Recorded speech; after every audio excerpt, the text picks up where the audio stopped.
Well, photonics and high-energy physics are two different branches of physics. Photonics has to do with light. High-energy physics has to do with nuclear and subnuclear physics. They are completely different in a sense, but in Tuscany we have excellence in both fields. We have excellence and a long tradition, a historical tradition. These are the things that I will also mention in my speech in Brussels.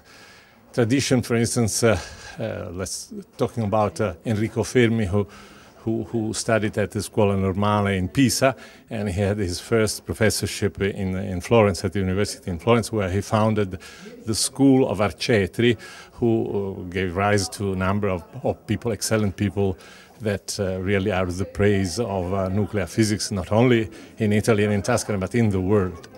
So one of the aspects that I will mention is this tradition. Similarly in photonics, which is a younger science, because it was born with lasers in the 60s of the last centuries, so relatively speaking with nuclear physics much younger than nuclear physics and subnuclear physics. But also photonics had its precursors in Tuscany, people like Nello Carrara, for instance, or Vasco Ronchi, who are names important in the history of science. Presently, this tradition continues in both theoretical and experimental aspects. There are excellent centers in Tuscany, in photonics, for instance, and as far as nuclear and subnuclear physics is concerned, most of the activities are performed abroad, but with a great contribution of physicists coming from Tuscany, from Pisa, from Florence, from Siena as well.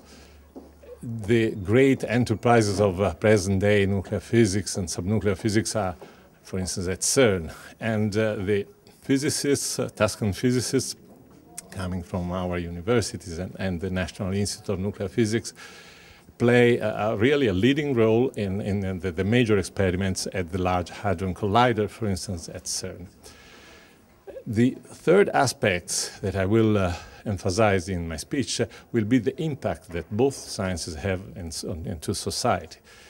As for photonics, for instance, it's under everybody's eyes the great development that lasers brought into everyday's life, into medicine, for instance. Modern surgery based on lasers has made operations that previously were complex and risky now very easy, and with a great saving of money also in terms of because I mean they are much shorter to be done and also much safer. Also in the cultural heritage field, there are applications of photonics that, for instance, laser cleaning of surfaces of monuments. But nuclear physics as well has important applications which come from the technologies which are developed for the big experiments, and then they are brought to the society. For instance, applications like, once again, to medicine, all the imaging, diagnostics, imaging, you know, positron emission tomography, computer tomography, they all come from the technologies developed in the high-energy experiments.